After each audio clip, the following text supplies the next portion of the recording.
நாளைக்கு 21 சங்கடகர சதுர்த்தி. ஆமாம், அதுக்கு வந்து இன்றைக்கி பிரசாதத்துக்கு எடுத்து வச்சுருக்கோம். பிள்ளையாருக்கு வந்து ரொம்ப ஈஸியாக பண்ணிடலாம். ஆற்றுல என்ன இருக்கோ வச்சு பண்ணிடலாம். அது 3 எடுத்து காமிச்சிருக்கேன். இப்போ வந்து சாயந்தர நேரத்தில் சாப்பிட்றதுக்கு இந்த கொண்டக்கடலை இருக்குல்ல, இந்த கருப்பு கொண்டக்கடலை, அந்த அடுப்பு சிம்மில் வச்சு நல்லா அப்படி வறுத்துட்டே இருந்தோம்னா இப்படி பொரிஞ்சிடும். அப்படி உப்பு வேணும்னா உப்பு இது தூள் உப்பு போட்டுன்ட்டு அது சூடானதுக்கப்புறம் அதையும் போட்டு வறுக்கணும். அப்படி வேர்க்கடலை வறுக்கணும்ல அதே மாதிரி. இப்போ இந்த பிள்ளையார் சதுர்த்திக்கு உப்பு வேண்டாம் அப்படின்னா வெறும் அடுப்புலேயே கூட மெதுவாக வறுத்துனே இருந்தோன்னா இப்படி ஆகிடும். ஸோ அதனால் இன்றைக்கி ஆற்றுல இருக்கிறத எடுத்து வச்சு பண்ணி காமிக்கிறேன். அதனால் அதுக்கு அது இந்த கொண்டக்கடலை, அதேமாரி வேர்க்கடலை, இல்லை பொட்டுக்கடலை, இதுமாதிரி எந்த எண்ணெய் இருக்குது எதுவும் இல்லை, பச்சை பயிறு எது இருக்கோ அது மாதிரி வறுத்துட்டு ஈஸியாக பிள்ளையாருக்கு வந்து பிடிச்சி வச்சிடலாம் ஒரு கொழுக்கட்டை. சரி, இப்போ வந்து நீ வேர்க்கடலையும் பொட்டுக்கடலை 2 போட போகிறேன். ஆமாம், இது 2 போடலான்னு நினச்சேன். பொட்டுக்கடலையும் கொண்டக்கடலையும் போடலான்னு நினச்சேன். வேர்க்கடலை இல்லை, வேர்க்கடலை இல்லை, வேணாலும் அதையும் போடுறேன், சேர்த்து போட்டு பண்ணிடுறேன். அதையும் சேர்த்து போடலாம். சேர்த்து போடலாம். இந்த ஆற்றுல எண்ணெய் பருப்பு இல்லை கடலைப்பருப்பு இருந்துன்னு வச்சுங்களேன், கடலைப்பருப்பு கூட கொஞ்சம் நேரம் ஊற வச்சிடணும். 5 நிமிஷம் ஊற வச்சுட்டு அப்புறம் நல்லா அப்படியே காட்டன் துணியில் வணத்திட்டோம்னா அது வறுத்தோம்னா அதுவும் இந்த மாதிரி பொடி பண்ணிக்கலாம். இது பொடி மாதிரியும் பண்ணலாம், இல்லைன்னா கொஞ்சம் வெள்ளைப்பாகு வச்சு அதை உருண்டை மாதிரியும் பண்ணலாம். எப்படி வேணா கொழுக்கட்டை மாதிரி, பிடி கொழுக்கட்டை மாதிரியும் அப்படியும் பண்ணலாம். சரி, 3 எடுத்துக்கிறேன். இப்போ இது 2 வறுத்துருக்கு. இதை மட்டும் கொஞ்சம் வறுத்துக்கிறேன். அது 2 ஏலக்காயும் வறுத்துக்கிறேன். வறுத்துட்டு காமிக்கிறேன். நாட்டு சக்கரை. ஆமாம், ஓகே, பார்க்கலாமா? இதெல்லாம் போட்டோன்னே இதை வறுத்து. ஆமாம், இதில் வந்து இந்த கொண்டக்கடலை நல்லா தோல் எடுத்துக்கலாம். அதனால பரவாயில்ல, அப்படியே போடலாம். அதேமாதிரி இது கூட வேர்க்கடலை கூட நல்லா தோல் எடுத்துக்கணும். எடுத்துனா நல்லாயிருக்கும். பரவாயில்ல, இது இப்படி போட்டு நல்லா மிக்சியில் வந்து ரொம்ப நைஸ் இல்லை, கொஞ்சம் குறைன்னு நான் மிக்ஸ் பண்ணிப்பேன். நான் இன்னொன்று கேட்கணும்னு நினச்சேன். ஃபஸ்ட்டு நம்ம 2-3 சங்கடகர சேர்த்து இல்லையா அந்த கொஸ்டின் கேட்பீங்க, ஆன்சர் சொல்கிறதுக்கு வந்து இல்லையா? ஃபஸ்ட்டு 3 கொஸ்டின் கேட்டிருந்தீங்க. அப்போ ஹேமலதா விஸ்வநாதன் கரெக்டாக சொல்லியிருந்தேன். இப்போ 2வது சங்கடகரத்தில் ரெட்டை பிள்ளையார் கேட்டிருந்தீங்க. தங்கம் மாதவன் வந்து ஓரளவுக்கு சொல்லியிருந்தா. நீங்கள் வந்து இந்த சயின்டிஃபிக் ரீசன் என்னன்னு சொல்லுங்கள், டீட்டெயிலாக சொல்லுறதுக்கு அப்புறம் என்ன கொஸ்டின் கேட்குறீங்களோ கேளுங்க. இது நல்லா பொடி பண்ணி. ஆமாம், ஓகே, இது நல்லா பொடி பண்ணிக்கிறேன். ஆக்சுவலாக நாளைக்கு முன்னாடியே இப்படி பண்ணி காமிக்கிறோம். ஸோ தட் வந்து பண்ணுற ரெடி பண்ணிப்பேன் இல்லையா? ஓகே, இந்த வெள்ளம் கொஞ்சம் எடுத்துருக்கேன், அதுக்கு அந்த போட்டுருக்கேன். நான் கலந்துக்கிறேன். வறுத்துன்னு இல்லையா கொண்டக்கடலை பொட்டுக்கடலை ஏலக்காய், அதை வந்து அதை பொடி பண்ணிட்டு அது வந்து வெள்ளத்தோடு கலந்துட்டேன். கொஞ்சம் பச்சை கற்பூரம், கொஞ்சம் குங்குமப்பூ போட்டேன். அப்படியே கலந்துன்றேன்.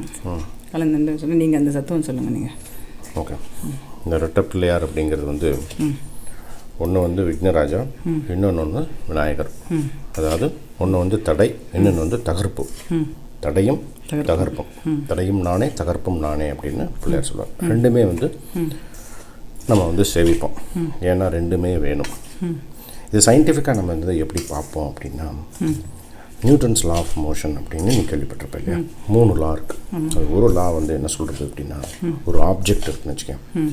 ஒரு ஆப்ஜெக்ட் வந்து மூவ் ஆகாமல் அப்படியே நின்றுருக்குன்னு வச்சுக்கோ, இல்லை ஒரு ஸ்பீடில் போயின்னு இருக்குன்னு வச்சுக்கோ. இது எக்ஸ்டர்னல் ஃபோர்ஸ் இல்லை அப்படின்னா இது அப்படியே தான் இருக்கும். அதாவது நிற்கிற பொருள் நின்றுட்டே இருக்கும், மூவ் ஆகிட்டு இருக்கிற பொருள் மூவ் ஆகிட்டே இருக்கும். இது இருந்தால் உலகம் இயங்காது இல்லையா? இதுக்கு வந்து உலகம் இயங்கிறதுக்கு இதுக்கு ஒரு எக்ஸ்டர்னல் ஃபோர்ஸ் வேணும். லா ஆஃப் இனர்ஷியாவும் அதை தான் சொல்லுது. என்னென்னா, இப்போ பூமி வந்து ஒரு ஆக்சிஸில் தன்னைத்தானே சுற்றிட்டு சூரியனும் சுற்றி வரும். அதுதான் வந்து இயற்கை. நம்ம அதுக்குள்ளே இருக்கோம். நம்மளும் பூமியோட சுழற்சிக்கு ஏற்ற மாதிரி நம்மளும் சுற்றின்னு இருக்கோம். அதாவது நொடிக்கு நொடி நம்ம உருண்டு பிறண்டு தான் போயின்னு இருக்கோம். நமக்கு தெரியாது. நம்ம ஆனால் பல்ட்டி குட்டிக்கரனாலாம் அடிச்சுட்டு இருப்போம். நம்ம அது நமக்கே தெரியாது. இது எப்படி நடக்கிறது அப்படின்னா, பூமிக்கு வெளியே இருந்து வர்ற எக்ஸ்டர்னல் ஃபோர்ஸ். ஸோ இந்த தடை அப்படிங்கிறது வந்து நம்ம எப்போவுமே தப்பாகவே புரிஞ்சுக்கிறோம். தடை அப்படிங்கிறது வந்து நம்ம வந்து ஒரு ஆட்டிடியூட் அப்படின்னு சொல்லுவாள். இவன் வந்து இவனுக்கு வந்து ரொம்ப ஆட்டிடியூட் இருக்குது, அவளுக்கு வந்து ரொம்ப ஆட்டிடியூட் இருக்குது அப்படின்பா. ஆட்டிடியூட்னால கெட்ட வார்த்தை. ஆட்டிடியூடில் நல்ல ஆட்டிடியூட் இருக்குது, கெட்ட ஆட்டிடியூட் இருக்குது. அது மாதிரி கொலஸ்ட்ரால்னு பார்த்தோன்னு வச்சுக்கோ. குட் கொலஸ்ட்ரால் இருக்குது, பேட் கொலஸ்ட்ரால். குட் கொலஸ்ட்ராலும் வேணும், பேட் கொலஸ்ட்ராலை அகற்றணும் இல்லையா? அதுதான் தடை அப்படிங்கிறது. வந்து நல்ல தடை வேணும். அந்த தடை இருந்தால் தான் ஒரு காரியம் நடக்கும். கெட்ட தடை இருக்கக்கூடாது. கெட்ட தடையை விளக்கணும். அங்கே தான் விக்னேஷ் வராது.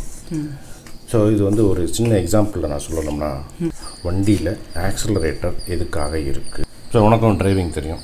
காரில் வந்து ஆக்சலரேட்டர் எதுக்காக வச்சுருக்கோம்? ஸ்பீடை இன்க்ரீஸ் பண்ணுறதுக்கும் ஸ்பீடை குறைக்கிறதுக்கும் ரெண்டுத்துக்குமே வேணும். ரெண்டுக்குமே அது வேணும். அதாவது டீஆக்சலரேஷனும் அது தான் பண்ணும். அதுலேருந்து காலை எடுத்துட்டேன்னு வச்சுக்கோ, டீஆக்சலரேஷன். காலை வச்சு ப்ரெஸ் பண்ணோன்னா ஆக்சலரேஷன். தடையும் அதுதான், மூமெண்ட்டும் அதுதான். அதுதான் வந்து ரெண்டு சொல்கிறது ரெட்டை பிள்ளையார் அப்படிங்கிறது. தெய்வங்களுக்கே வந்து டபுள் ஆக்ஷன் பிள்ளையார் மட்டும்தான் இல்லையா, வேறு யாருக்கும் கிடையாது. ரெட்டை பிள்ளையார் அப்படிங்கிறது. இன்னொரு சின்ன ஒரு உதாரணத்தில் சொல்லிடுறேன் டக்குன்னு. ஒரு கிளாஸ் இருக்குது, 40 ஸ்டூடெண்ட்ஸ் இருக்கான். அதில் வந்து 2 பசங்க வந்து சுத்தமாக படிக்காதவங்க ஜெயஸ்ரீ, சோம்பேறிகள், படிக்க மாட்டாங்க இருக்காங்க. ஒரு நாள் ரொம்ப ஒரு கடுப்பாயிட்டு 2 பேரும் கூப்பிட்றாரு கிளாஸுக்கு முன்னால் வர சொல்லிட்டு. அந்த கிளாஸில் வந்து பொம்பளை பசங்க இருக்காங்க, ஆம்பளை பசங்க இருக்காங்க. எல்லாருக்கும் முன்னால் மானத்தை வாங்கிடுறாரு. நீங்கள் படிக்கலைன்னா மாடு கீடு ஏதாவது மேய்ங்க, கிளாஸுக்கு வராதிங்க அப்படின்னு திட்டுறாரு. அதில் ஒருத்தனுக்கு வந்து பயங்கர ரோஷம் ஆகிடுது, பயங்கர இதாகிடுது. அவன் மனசில் நினச்சிக்கிறான், நீ இப்படி சொல்லிட்டியா, அடுத்த டெஸ்ட்டில் பாரு, உன்னை மானத்தை வாங்குறேன்ப்பான்னு சொல்லிட்டு படின்னு படித்து அடுத்த டெஸ்ட்டில் 100க்கு 100 வாங்கிடுறான். இப்போ அது இன்னொருத்தன் வந்து ரொம்ப வெக்ஸ் ஆகிடும். எல்லாருக்கும் முன்னால் அவமானமாக போயிடுத்தேன், ரொம்ப டிப்ரெஷனுக்கு போயிட்டோம். சொன்னது வந்து ஒரு ஆள் தான், எடுத்துட்ட விதம் 2 இல்லையா. ஸோ ஃபஸ்ட்டு இருக்கவனை வந்து அவன் என்ன பண்ணான், அந்த தடையை வந்து தகர்க்கணும் அப்படின்னு சொல்லி அவனாக முயற்சி பண்ணான். அப்போ அவனுக்கு வந்து தடை வந்து வேண்டியிருக்கு அவனுக்கு. அதாவது அந்த மாதிரி ஒரு திட்டு கண்டிப்பு வேண்டியிருக்கு அவனுக்கு. 2வது பையனுக்கு அந்த தடையை நல்லதாக்கிறதுக்கு விக்னேஷன். ஸ்டூடெண்ட்ஸு கதையில் யாருக்கு எந்த பிள்ளையார் வேணும், அந்த இது படித்து மார்க் வாங்கினா இல்லையா, ஆமாம், அவனுக்கு வந்து இந்த ஃபஸ்ட்டு பிள்ளையார் வேணும், விக்னராஜா வேணும். ஏன்னா இப்படி திட்டவா இருந்துகிட்டே இருந்தால் தான் அவன் உருப்பிடுவான், இல்லைன்னா சோம்பேறியாக உட்காந்துருவான். 2வது ஸ்டூடெண்ட்டுக்கு இந்த ஸ்டூடெண்ட் பிள்ளையார் வேணும், அது அந்த விக்னத்தை போக்குன்னு சொல்லிட்டு அவரை வேண்டிக்கணும். அவன் நல்வழிப்படுத்துறதுக்கு விக்னேஷ் வேணும்.